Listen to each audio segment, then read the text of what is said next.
Hello everyone, good morning. Welcome to 17th May editorial discussion.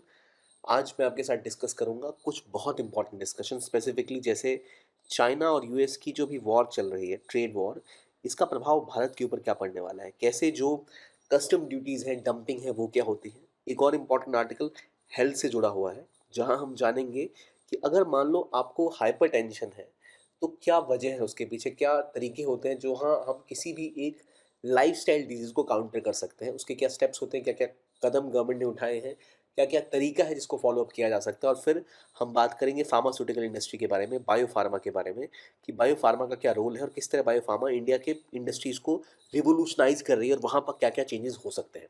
तो इन सबको discuss करेंगे। स्वागत है आपका आज की एडिटोरियल डिस्कशन में। सबसे पहले हेल्थ के बारे में बात करते हैं। आई होप आप सबकी हेल्थ अच्छी हो। और हेल्थ की बात करते हैं, पहली चीज़ आती है, हमें खाना बहुत पसंद है और अक्सर हमारे खाने में चीज़ बहुत ज़्यादा होती है, वो होती है नमक। और ये नमक एक लीडिंग कॉज है किस चीज़ का? हाइपरटेंशन का। अब हाइपरटेंशन की बात करूं उससे पहले मेरा आपसे सवाल है, आपका दिल जहां पर भी है, इस दिल में क्या होता है? ब्लड का सर्कुलेशन होता है और एक ऑक्सीजनेटेड ब्लड होता है और एक डीऑक्सीजनेटेड ब्लड होता है जो पूरे शरीर तक पहुंचता है। तो यहाँ दो चीज़ें हैं जो आपको पता होनी चाहिए। पहली, कि हार्ट से जो खून आपके पूरी बॉडी में पहुंच रहा है, कोई चीज़ तो लेके आ रही है, कोई चीज़ लेके जा रही है। तो दो चीज़ें यहाँ इंपॉर्टेंट है, एक होती है आर्टरीज और एक होती है वीन्स।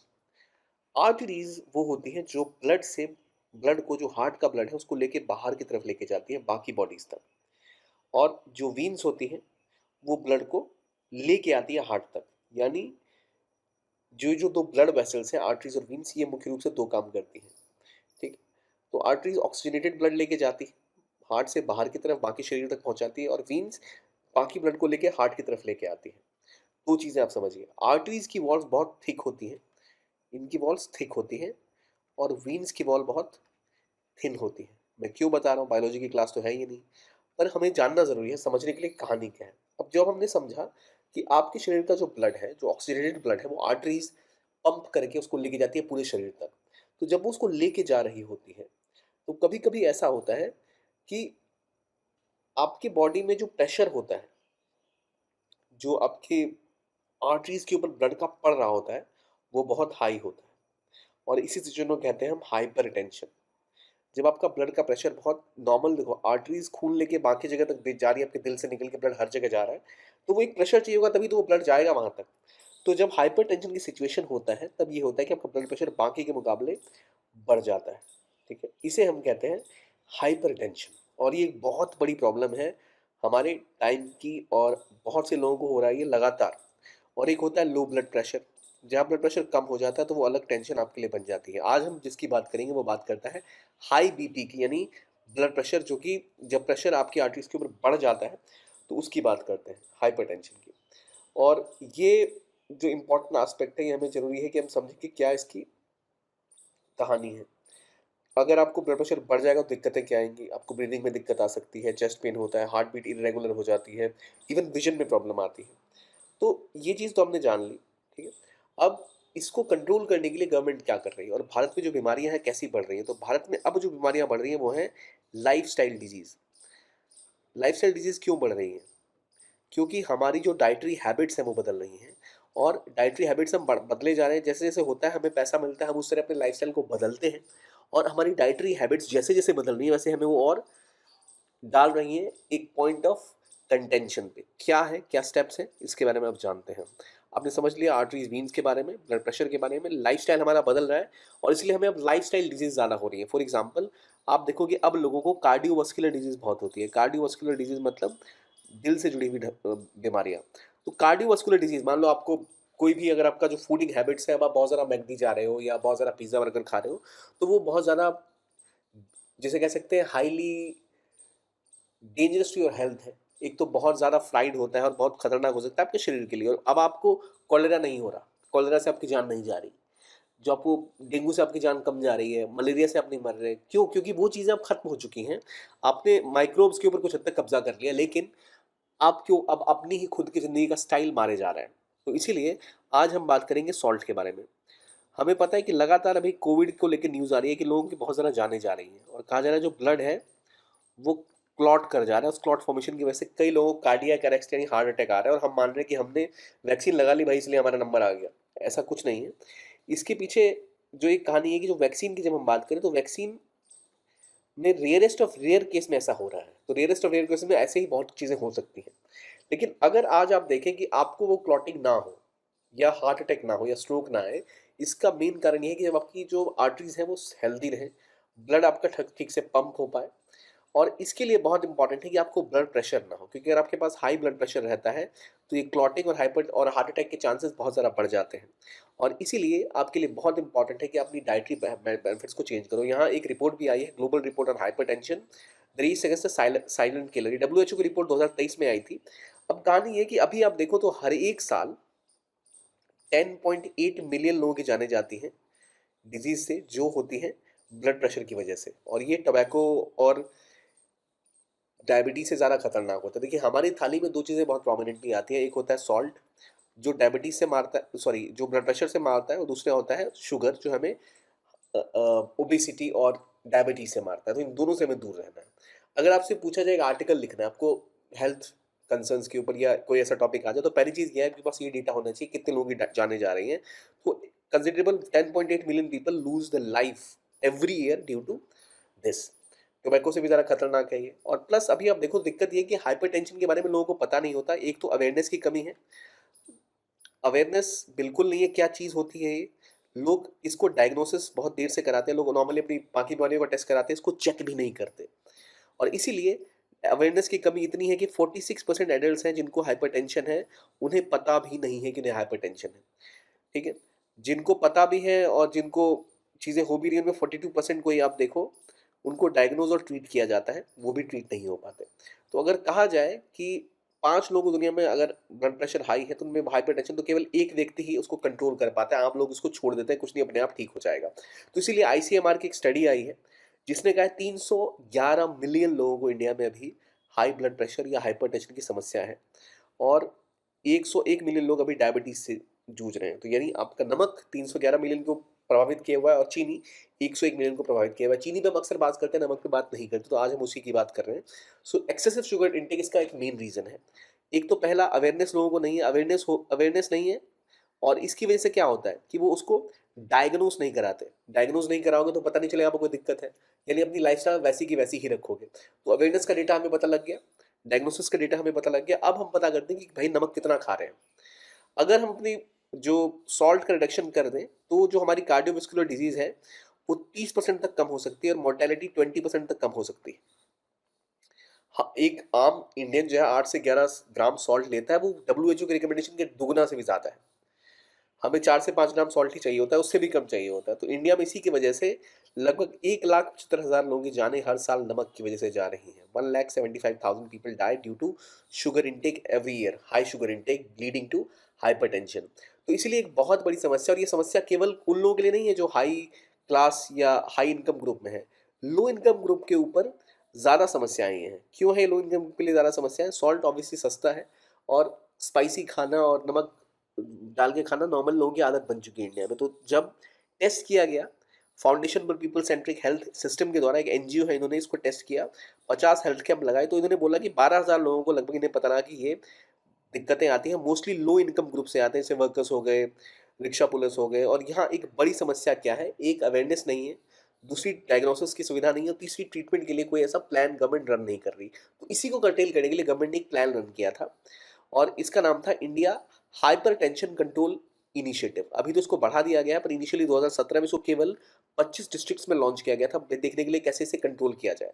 और कोशिश ये थी कि अगर हम ऐसा नहीं करेंगे तो हमारे लगभग 75 मिलियन लोग जो हैं वो हाइपरटेंशन और डायबिटीज से जो है उनको अगर हमें कंट्रोल में लाना है, उनको सही तरीके से जीवन जिंदगी तक ले जाना, 2025 का जो हमारा टारगेट है उसको पूरा करने के लिए IHSI India hypertension control initiative launch किया गया था।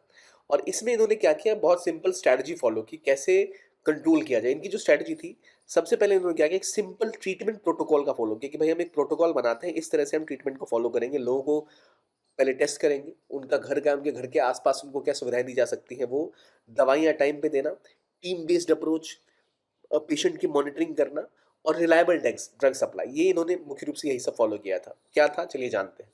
तो पहले इन्होंने क्या किया कि सबसे बड़ी समस्या ये है कि आपने मान लो आइडेंटिफाई कर लिया किसी को हाइपरटेंशन है, अब उसका इलाज कैसे होगा। तो इसके लिए आपको एक simplified drug and dose treatment plan बनाना पड़ेगा कि भाई कितनी दवा किस खुराक में लेनी है।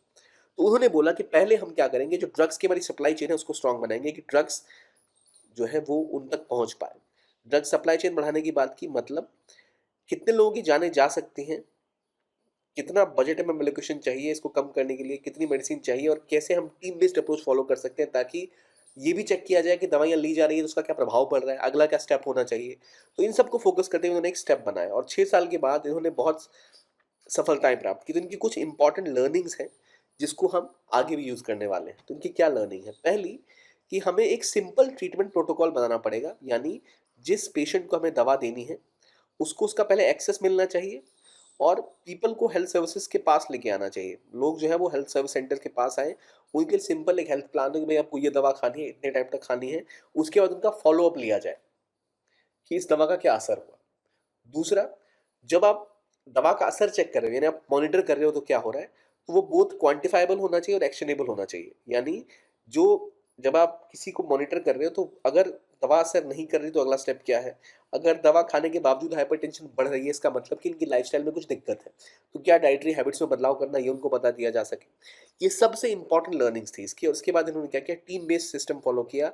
लोगों के घर के पास ही सेंटर्स थे, वहाँ पे जाके दवाइयाँ उपलब्ध कराना, उनको उनके साथ बातें करना, ये एक रेलेवेंट चीज़ है जिसके थ्रू हम इसको कंट्रोल कर सकते हैं। और इसी की सफलता को देखते हुए से 2022 UN inter agency task force और डब्ल्यूएचओ स्पेशल प्रोग्राम और प्राइमरी हेल्थ केयर अवार्ड दिया गया। दोनों ही अवार्ड आईएचएसआई ने जीते और आज ये लगभग 140 से ज़्यादा भी डिस्ट्रिक्ट्स में 2023 में स्टार्ट किया जा चुका है। तो अभी हम देखें तो 60 मिलियन जो कार्डियोवास्कुलर डिजीज है और 450 मिलियन जो आपकी डिसेबिलिटी एडजस्टेड लाइफ ईयर्स है, इसको अगर हमें कम करना है तो हम ये काम कर सकते हैं और यही तरीका है जिसके थ्रू हम इसको कंट्रोल कर सकते हैं। अब मुझे पता है DALY क्या होता है, ये डिसेबिलिटी एडजस्टेड लाइफ ईयर्स। इसका मतलब होता है कि अगर बीमारियां हैं तो बीमारियों की वजह से ओवरऑल कितने लोगों की या तो जल्दी मौत हो जाएगी या फिर उनको जो हेल्थ खराब रहेगी उसकी वजह से जो जितने टाइम तक हॉस्पिटल में एडमिट रहेंगे उसे हम कहते हैं डिसेबिलिटी एडजस्टेड लाइफ ईयर्स। ठीक है, तो यानी कितना, मान लो आप एक व्यक्ति है, उसकी परफेक्ट हेल्थ है किसी की, ठीक है, तो उनकी वो 15 साल तक जिएंगे, मान लो 75 साल तक जी रहे हैं। और अगर कुछ लोग ऐसे हैं जो 15 साल के हैं तो आप मानोगे 80 साल तक जिएंगे, लेकिन वो डायबिटीज की वजह से, एक्सीडेंट की वजह से नहीं जी पाते। तो जितनी लाइफ का लॉस हो रहा है उसको आप कैलकुलेट करते हो कि भाई इतनी एडजस्टेड लॉसेस हो रहे हैं लाइफ की। क्लियर हुआ? मान लो आप मानते हो कि आप 80 साल जियोगे, नॉर्मली 20 साल जी रहे हो, लेकिन फिर आपने कुछ लोगों का और सबसेट लिया, कोई लड़का 15 साल का है, कोई लड़की 25 साल की है। तो आपने जब चेक किया तो पता लगा कि किसी की जान जा सकती है, किसी को हार्ट की डिजीज हो सकती है, इसी की वजह से इनके इतने साल जिंदगी के कम हो जाएंगे। वो जब आप कैलकुलेट करते हो, it comes to DALY, disability adjusted life years. ठीक है, क्या कि मान लो हार्ट डिजीज आ गई, इसकी वजह से कितने टाइम इनको प्रभावित रहना पड़ा, इन सब चीज़ों को जोड़ते हुए हम DALY पे आते हैं। तो ये बहुत इंपॉर्टेंट है कि हमें अपनी 50% पॉपुलेशन तक ऐसे प्रोग्राम्स रन करने पड़ेंगे। अगर हम ये कर पाते हैं तो अराउंड 4.6 मिलियन डेथ को अवॉइड कर पाएंगे 2040 तक, अगर हमने हाइपरटेंशन कंट्रोल कर लिया। तो ये नेशनल हेल्थ पॉलिसी और हमारे जो ग्लोबल टारगेट्स है उसको पूरा करने में मदद कर पाएंगे। तो इसके लिए करना क्या है, जैसे मैंने पहले बताया इस डिजीज के साथ समस्या क्या है। पहली चीज़, स्टेप बाय स्टेप आते हैं। पहले क्या करना है, अवेयरनेस बढ़ानी है। अवेयरनेस कैसे बढ़ेगी? अवेयरनेस तब बढ़ेगी जब लोगों को पता हो कि हाइपरटेंशन की वजह से क्या क्या दिक्कतें आती हैं, how it effects your vascular system. Normal लोगों को पता नहीं होता, बीपी की 2 गोलियां चबाई और जिंदगी सेट है, नहीं, ये लंबा चौड़ा आपको नुकसान जिंदगी भर देता है। आपने एक बार अवेयरनेस फैला दी, दूसरा आपको इंटरवीन करना पड़ेगा, डायग्नोसिस करनी पड़ेगी और एविडेंस बेस्ड आपको इंटरवेंशन देना पड़ेगा। एविडेंस बेस्ड इंटरवेंशन का मतलब होता है कि आपको जहाँ जहाँ दवाइयाँ सप्लाई करनी है, टेस्टिंग करनी है, डायग्नोसिस करनी है, जो हमें पहले एक लेसन मिला IHCI का, उसका लेसन हम बाकी जगह कैसे इस्तेमाल कर पाएँ, कैसे हम प्रिवेंट कर पाएँ लाइफस्टाइल डिजीज़, कैसे हम चेकअप कर पाएँ और उनको बेहतर दवा दे पाएँ और फिर उसको मॉनिटर कर पाएँ। और टारगेट करिए मॉडिफाइबल रिस्क फैक्टर्स को। मॉडिफाइबल 2 तरह के रिस्क फैक्टर्स होते हैं। देखिए, किसी को हार्ट डिजीज़ है या किसी को अगर हाइपरटेंशन है, उसके 2 कारण होते हैं। फैमिली हिस्ट्री भी उसका एक मेन कारण होती है। कुछ ऐसी होती हैं जो मॉडिफाइबल रिस्क फैक्टर्स होते हैं, कुछ नॉन मॉडिफाइबल रिस्क फैक्टर्स होते हैं, यानी जिनमें बदलाव किए जा सकते हैं, जिनमें बदलाव नहीं किए जा सकते। मान लो कोई व्यक्ति 65 साल से ऊपर का है, उनको एक हिस्ट्री रही है हेल्थ डिजीज़ की, अब उनमें शायद बदलाव नहीं किया जा सके। हो सकता है कि इनकी एक फैमिली हिस्ट्री रही हो। कोमॉर्बिडिटी एक और शब्द होता है कि किसी और चीज़ से भी आपकी मृत्यु हो सकती है। कई चीज़ें हैं जो फैमिली रिस्क लेके आती हैं। तो उन चीज़ों के साथ कंट्रोल करना मुश्किल है। लेकिन कोई व्यक्ति अगर 24, 25, 30 साल तक का है, तो उसके साथ बदलाव करना संभव है। इसलिए जो हेल्दी एडल्ट्स हैं, उनको पहले आप बताइए कि भाई कैसे नॉन मॉडिफाइबल रिस्क फैक्टर्स आते हैं, कैसे इसे कंट्रोल किया जा सकता है और इंटरवीन करके इसको रोका जाए, तभी जाकर हम बेहतर स्थिति में पहुंच सकते हैं। और चौथा और बहुत महत्वपूर्ण, हम अपनी सॉल्ट कंजम्पशन को कम करें। इसीलिए डब्ल्यूएचओ की हार्ट स्ट्रैटेजी जो है उसमें एक इंपॉर्टेंट कंपोनेंट है शेक द सॉल्ट हैबिट, नमक को कम करना है। और अंडर द शेक इनिशिएटिव वही चीज़ें हैं जो हमने देखा अभी कि हम कैसे पहले अवेयरनेस फैलाएंगे, फिर डायग्नोसिस करेंगे, फिर इंटरवीन करेंगे और लोगों को जागरूक करेंगे कि मॉडिफाइबल डिजीज दिक्कतें क्या है, नॉन मॉडिफाइबल क्या है, उसको टारगेट करते हुए उस तरह की सुविधाएं उपलब्ध कराई जाए। ठीक उसी तरह शेक के अंदर 5 अप्रोचेज हैं। पहले आप सर्विलेंस करोगे, मॉनिटर करोगे कितना आप सॉल्ट यूज़ कर रहे हो। दूसरा, इंडस्ट्री का इस्तेमाल करोगे, कैसे हम खाने में कम सॉल्ट का इस्तेमाल कर पाएँ। लेबलिंग और मार्केटिंग बहुत इंपॉर्टेंट है। लोगों को नॉलेजेबल बनाना, एजुकेट करना कि वो कम यूज़ करें, एम्पावर करना और प्लस लेबलिंग करना कि भाई पीछे लिखा हो कितना सॉल्ट है। और ऐसा एनवायरनमेंट क्रिएट करना जिसके थ्रू लोग हेल्दी ईटिंग को पे फोकस करें। और अगर कोई ऐसी हायर सॉल्ट वाली चीज़ है, तो उसमें आप एक मल्टी सेक्टोरल प्लान बनाओ कि किस तरह आप उसका एक अल्टरनेटिव दे सकते हो। इन्फॉर्म सिटीजन को पता होना चाहिए किस तरह की चीज़ें उनको नहीं खानी चाहिए। जैसे जैसे अचार में बहुत ज़्यादा नमक होता है, नमकीन पापड़ हम लोग ऐसे ही खाते खाते खा जाते हैं 3-4 पैकेट्स, तो इससे बहुत नुकसान हो सकता है। इन सभी को कंट्रोल करना बहुत ज़रूरी है। तो हमें क्या क्या करना है, अंडर शेक सर्विलेंस करनी है कितना नमक ले रहे हैं। दूसरा, इंडस्ट्री का सपोर्ट लेना है। तीसरा, मार्केटिंग लेबलिंग। चौथा, नॉलेज एजुकेट कम्युनिकेशन। पांचवा, एनवायरनमेंट क्रिएट करना। छठा, मल्टी सेक्टोरल एक्शंस। और लास्टली आपको इन्फॉर्म सिटीजन चाहिए। और इवेंचुअली आपको रेगुलेशन को इम्प्लीमेंट करवाना है कि अगर कोई इतने सॉल्ट इनटेक लेगा तो उसको इतना परसेंट टैक्स लग जाएगा, जैसे हम कहते हैं शुगर टैक्स। उसी तरह हमें सॉल्ट टैक्स लगाना चाहिए। हाई सॉल्ट जिस जिस भी फूड कंपोनेंट में उसकी उसकी प्राइस बढ़ानी चाहिए, जीएसटी ज़्यादा लगना चाहिए, टैक्स बढ़ा देना चाहिए। कोई ऐसी आप चीज़ें ले आओ जिससे कि लोग उसका इस्तेमाल कम करें। Higher trans fat, higher sugar, higher salt वाली चीज़ों की प्राइसेस ज़्यादा होनी चाहिए। और इन सब को कंट्रोल करने का एक की एस्पेक्ट है, पहले इंसान को पता हो कि उसको दिक्कत है। इसके लिए उसके पास बीपी के चेक रेगुलरली होना चाहिए। हर ऑफिस में बीपी अपैरेटस होना चाहिए। स्कूल्स में बच्चों को बताया जाना चाहिए कि भाई ऐसी ऐसी चीज़ें हो सकती हैं, उनको इन चीज़ों को अवॉइड करना चाहिए। जो लोग हैं अगर वो किसी भी टेस्ट के लिए जाते हैं तो बीपी टेस्ट मैंडेटरी करना चाहिए, ब्लड प्रेशर टेस्ट जाके पता लग पाए कि आगे क्या दिक्कत है। और फिजिशियंस को इसके लिए हमको सेंसिटाइज करना पड़ेगा, एडवाइस करना पड़ेगा, लोगों को सेंसिटाइज करना पड़ेगा कि अपना ब्लड प्रेशर मॉनिटर करो। ये इक्विपमेंट्स कम दामों पर मुहैया कराए जाने चाहिए। कॉमन जो सेंटर्स हैं वहाँ पर ये उपलब्ध होने चाहिए, तभी जाकर हम बेहतर तरीके से इसे कंटेन कर पाएंगे, इसे काउंटर कर पाएंगे। तो ये बातें हो गई ब्लड प्रेशर की। हमने देखा क्या है शेक द सॉल्ट इनिशिएटिव, किस तरह कितनी लोग ये जाने जा रही हैं, क्या स्टेप्स लेने चाहिए। अब थोड़ा इससे बाहर जाते हैं और आते हैं एक बहुत इंपॉर्टेंट चीज़ की तरफ जो बात करता है ग्लोबलाइजेशन की। ग्लोबलाइजेशन क्या है? ग्लोबलाइजेशन मतलब सिंपल था कि दुनिया जो है ज़्यादा कनेक्टेड हो रही है, ज़्यादा स्पीड अप हो रहा है, उनके कम्युनिकेशंस में इंटरेक्शन बढ़ रहा है। ये होते हैं ग्लोबलाइजेशन, भूमंडलीकरण जिसे हिंदी में कहते हैं। ग्लोबलाइजेशन का एक की कॉन्सेप्ट है फ्री मार्केट, यानी मार्केट ओपन रहेगा, लोग आपस में खूब सारा व्यापार करेंगे, दूसरे के साथ बेहतर व्यापार करेंगे। तो इससे होगा क्या, जब व्यापार ओपन होता है, फ्री मार्केट होता है, तो जिसके पास जो एडवांटेज होता है उसके हिसाब से उसकी वो इंडस्ट्री डेवलप होती है। मान लो भारत आज चीज़ें डेवलप कर रहा है, अमेरिका भी डेवलप कर रहा है। अमेरिका को पता है, जापान को पता है, उनके पास ज़्यादा वर्कर्स नहीं है। भारत को पता है भारत के पास वर्कर्स बहुत सारे हैं। और अगर हम स्किल्ड वर्कर्स लेके आ जाएं ढेर सारे, तो हम जहाँ पर ज़्यादा लेबर कॉस्ट ज़्यादा हाई होती है वो काम हम बहुत कम दरों पे कर सकते हैं। तो हम वहाँ फोकस कर सकते हैं। हमें पता है हमारे पास बहुत सारा साइंटिफिक ज्ञान भी है लोगों के पास, तो हम फार्मा इंडस्ट्री में बहुत आगे जा सकते हैं, इसलिए हम वहाँ फोकस कर रहे हैं। हमने अभी तक मैन्युफैक्चरिंग में फोकस नहीं किया क्योंकि हमारे पास फाउंडेशन नहीं थी। तो हमें पता है कि हमारा एडवांटेज कहाँ पर है, हम वो चीज़ें बेच रहे हैं। लेकिन कल को अगर हम व्यापार ना करें दुनिया भर के साथ, तो हम सुई भी बनाएंगे, हम प्लेन भी बनाएंगे, हम बर्तन भी बनाएंगे, हम कपड़े भी बनाएंगे। तो हम बना तो लेंगे सब कुछ, लेकिन जो हमारा एडवांटेज होगा, जिसको हम बेस्ट परफॉर्म कर सकते हैं, जैसे आज हम कार मैन्युफैक्चर कर रहे हैं, ऑटोमोबाइल्स मैन्युफैक्चरिंग, या फिर हम फार्मा में काम कर रहे हैं, तो वो सब उतनी सफलता के साथ कर नहीं पाते।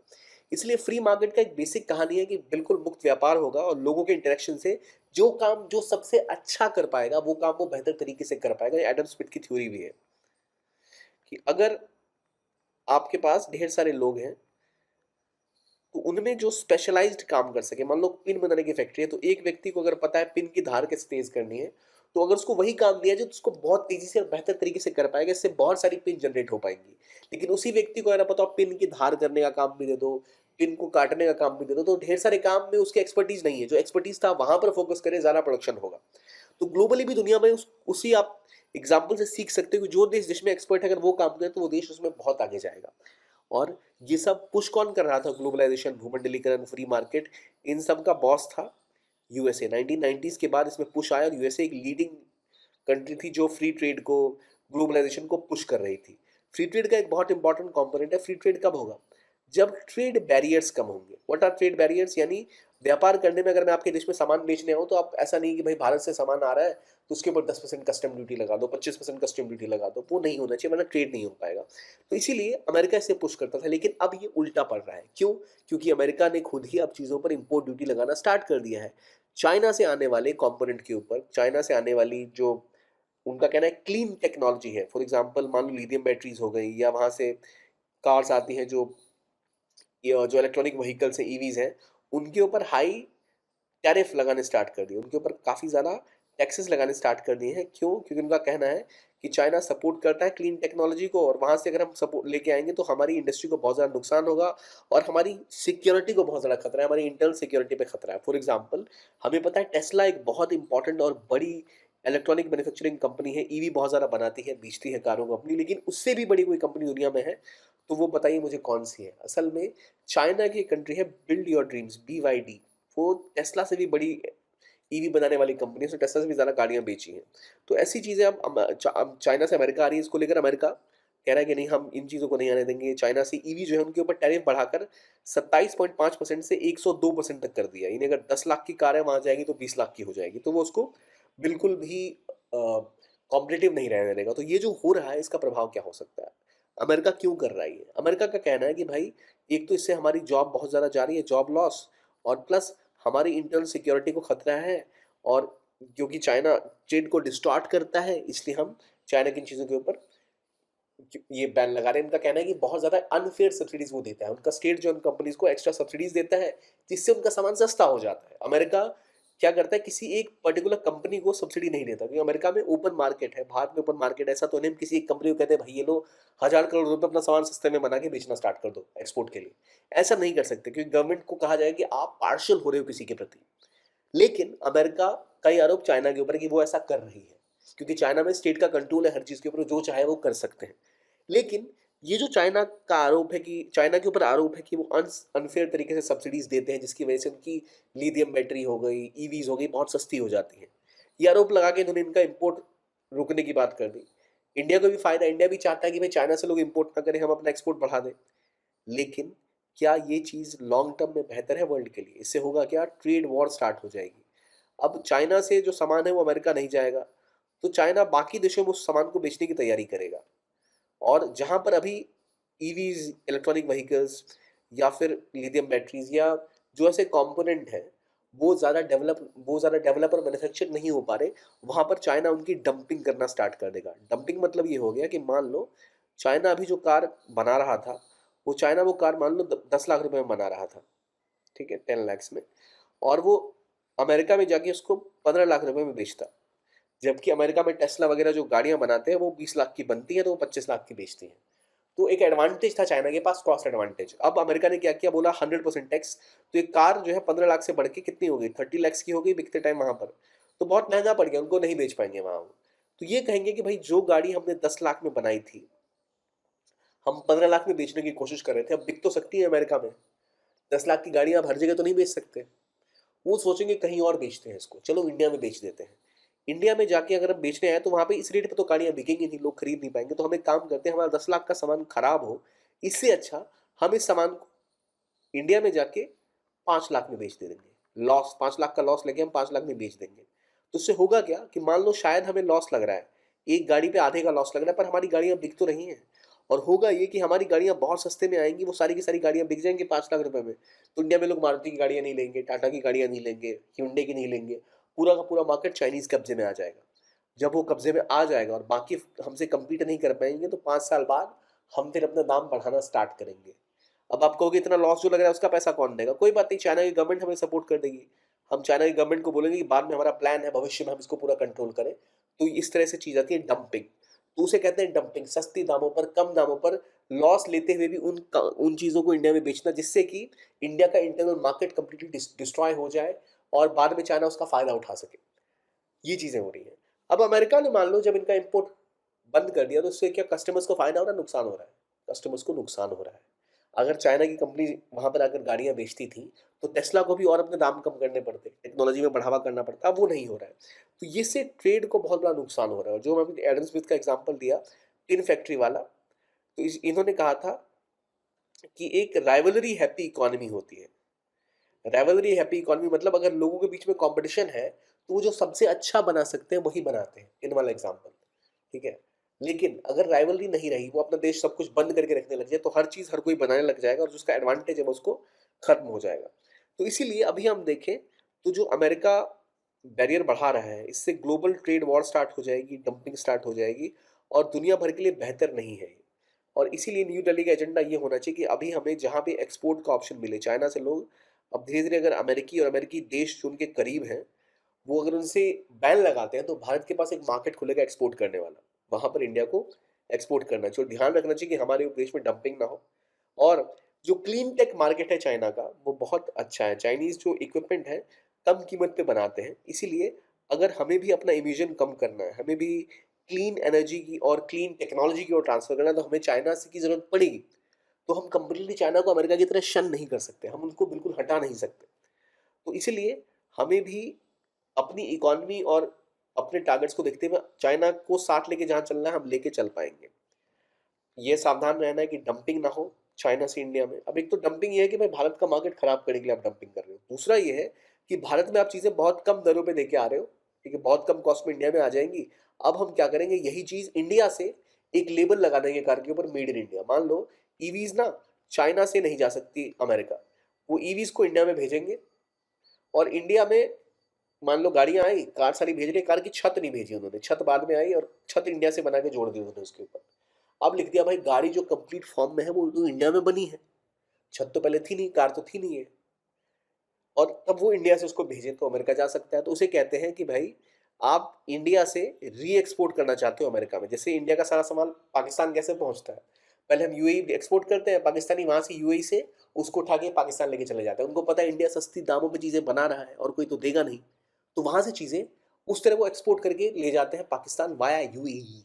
क्योंकि इंडिया से तो सीधा मार्केट अलाउड नहीं है ट्रेड करना, तो वो इंडियन गुड्स को पहले यूएई ले जाते हैं, फिर यूएई का स्टिकर लगा के उसको पाकिस्तान ले जाते हैं। तो कुछ ऐसा ही अमेरिका भी कर सकता है, हमें इससे भी सावधान रहना है। और इसीलिए इस चीज़ को रोकने के लिए ऑरिजिन ऑफ कंट्री की बात की जाती है, कहाँ से ये ऑरिजिन है ये भी लिखना चाहिए। तो अब ज़रूरत यह है कि अमेरिका ने जो किया है इसको ध्यान में रखते हुए हम भी चीज़ों को कंट्रोल करें और ऐसा ना हो कि हम इस युद्ध में फंस जाएं। तो ये ग्लोबल ट्रेड ग्लोबलाइजेशन की बात आ गई। और अगली बात आती है अब तीसरी रेलेवेंट टॉपिक के बारे में, जो बात करता है बायो फार्मा इंडस्ट्री।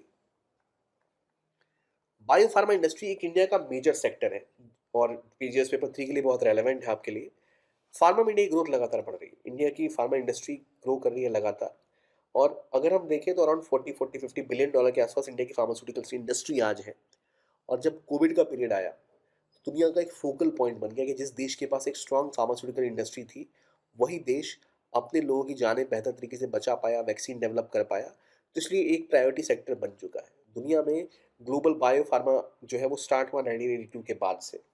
और बायो फार्मा की शुरुआत में ही आज आप देखें दुनिया की टॉप, अगर बायो टेक्नोलॉजी बायो फार्मा की हम बात करें, उसमें नंबर 1 पे तो अमेरिका ही रहेगा, लेकिन India is among top 10 top 12 countries, जो दिखाता है कि इंडिया ने फोकस किया इस चीज़ के ऊपर और इसी का फायदा आज इंडिया को मिल रहा है।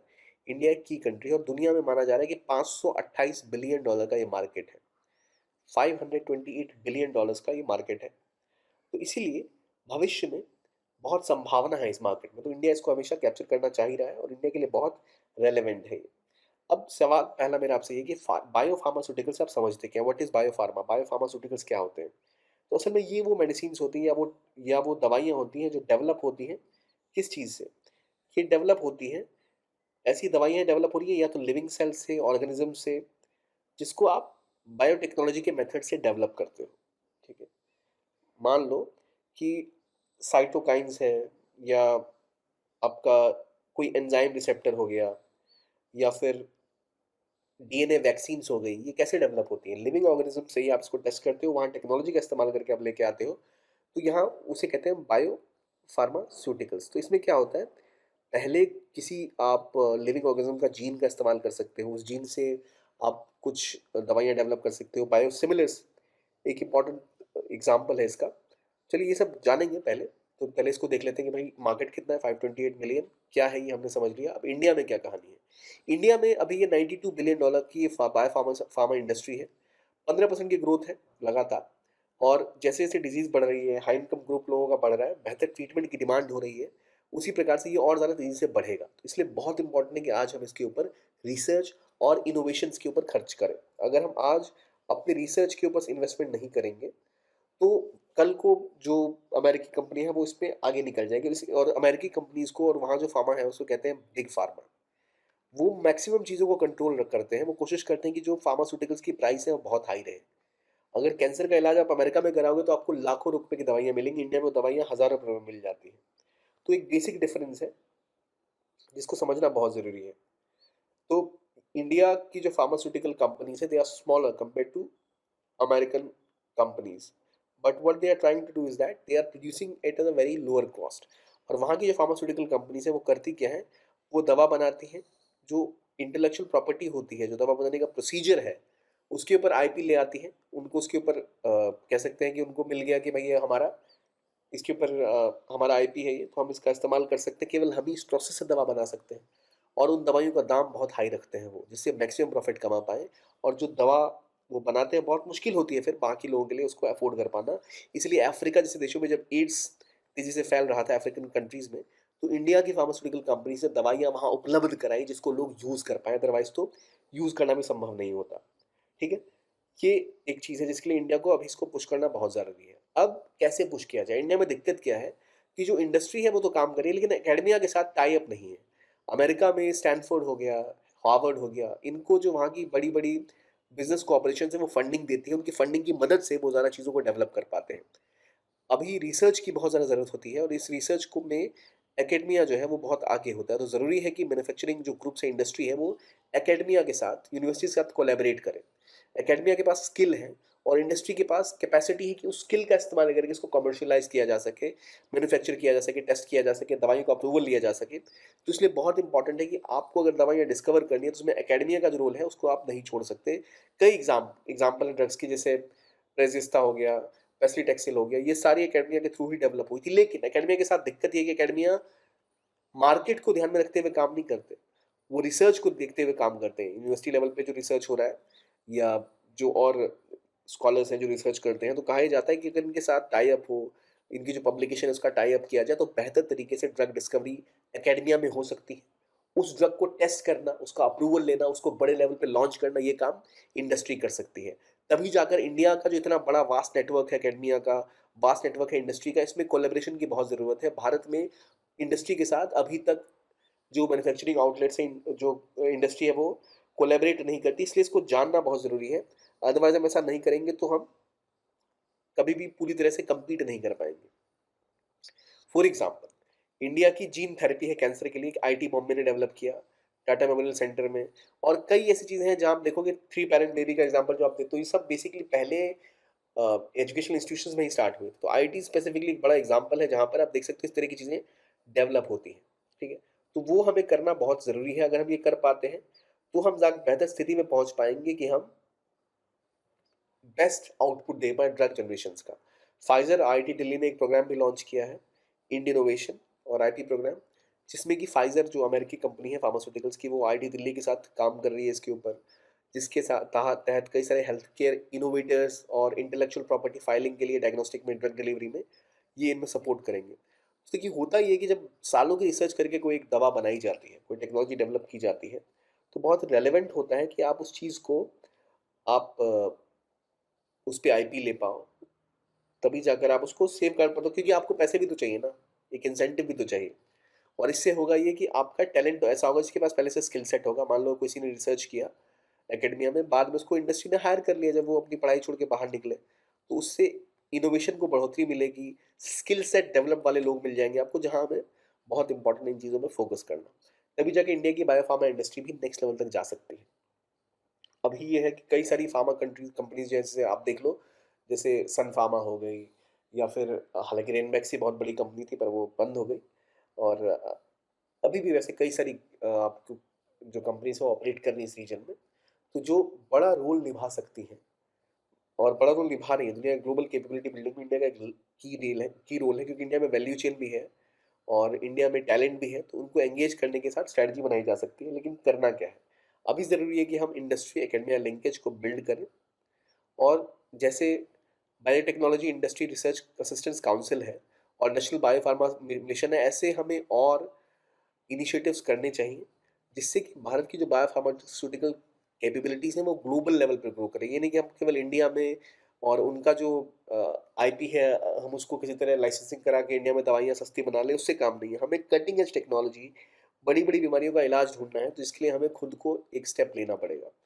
और इसको ध्यान में रखते हुए जैसे हमने 1986 में डिपार्टमेंट ऑफ बायोटेक्नोलॉजी स्टैब्लिश किया था, जो अभी एशिया पैसिफिक में बायोटेक्नोलॉजी का तीसरा सबसे बड़ा हब है, डिपार्टमेंट ऑफ बायोटेक्नोलॉजी। हमको इसे वर्ल्ड लेवल पे लेके जाना है, तो हमें बेहतर रिसर्च, बेहतर उनको फंडिंग प्रोवाइड करनी चाहिए गवर्नमेंट लेवल पे भी, प्लस कोलेब्रेशन के थ्रू भी। और टेक्नोलॉजी ट्रांसफर ऑफिस खुलने चाहिए जिसके तहत जो रिसर्च है उस रिसर्च का क्या फ़ायदा हो सकता है ग्राउंड लेवल पे, ये भी रिसर्चर्स को पता हो, जिससे इंडस्ट्री और एकेडमिया साथ आके काम कर पाए। फॉर एग्जांपल ये सब होगा कैसे, जब लोग रिसर्च करेंगे। रिसर्च कैसे करेंगे, जब हायर स्टडीज़ पढ़ेंगे। उसके लिए आपने क्या लॉन्च किया है, उच्चतर आविष्कार योजना भारत की एक स्कीम है, इसकी फंडिंग देना, बेहतर इनोवेशन को बढ़ावा देना, फैकल्टी को दुनिया भर से हायर करना। आईआईटी दिल्ली में या आईआईटी मुंबई में आप दुनिया के बेस्ट फैकल्टीज को लेके आओगे, तभी जाके ऐसा कुछ हो पाएगा। जैसे चाइना का एक है 1000 टैलेंट प्रोग्राम, जो दुनिया भर से उनको रिक्रूट कर रहा था, जो उनके एक्सपर्ट्स हैं उनको। तो इंडिया भी कुछ ऐसा ही अपने जो इंडियन टॉप इंस्टीट्यूशंस में काम करते हैं उनसे कोलेबरेट करके उनको इंडिया में हायर किया जाए, ताकि बेहतर तरीके से वो काम कर पाएँ और करिकुलम ऐसा डेवलप करें जो एडवांस्ड हो, मॉडर्न हो, जो काउंटर कर पाए आने वाले चैलेंजेस को और बायोटेक लैंडस्केप में इंडिया को आगे लेके जा पाए। तभी जाकर हम इन चीज़ों को पुश कर पाएंगे, तभी जाकर हम इनोवेशन रिसर्च के ऊपर आगे बढ़ पाएंगे। ये स्टेप हमें लेने पड़ेंगे। अब ये एस्पेक्ट होगा कैसे, तो यहाँ आप जो बायोटेक्नोलॉजी है उसके ऊपर फोकस करते हो, जो आपकी टेक कंपनीज है उसको भी साथ में लेके आते हो। और न सिर्फ इतना, गवर्नमेंट फंडिंग भी प्रोवाइड करती है, तभी जाकर इंडिया ऐसा कुछ कर सकता है। अदरवाइज बहुत दिक्कतें इस एरिया में हैं। हमें इस एरिया को भी पहचान कर, इसको कंट्रोल कर कर और इस पे इन्वेस्ट करना पड़ेगा, तभी जाकर हम इसका फ़ायदा उठा पाएंगे। जो जैसे अगर मैं आपको बेसिकली बताऊं, जैसे डिपार्टमेंट ऑफ बायोटेक्नोलॉजी है, ये जिस लेवल पे ऑपरेट कर सकती थी अभी उस लेवल पे ऑपरेट नहीं कर रही है। तो बहुत रेलेवेंट है कि हम इनके लिए अलग अलग स्कीम्स या जो फंडिंग मैकेनिज्म्स हैं वो लेके आएँ, तभी जाकर गवर्नमेंट आगे ले जा सकती है। जैसे बिराक, कई सारी स्कीम्स बिराक चलाती है, तो ऐसे स्कीम्स हमें और लाने की ज़रूरत है। तो आई होप आपको ये टॉपिक समझ आया हो। हमने डिस्कस किया तीनों आर्टिकल्स को और आपको अच्छे से पता लगा हो किसकी बात हो रही है, क्या कंटेंट हमें चाहिए होता है आंसर्स लिखने के लिए। देखने के लिए बहुत बहुत धन्यवाद। Keep on watching PW only eyes and have a nice day.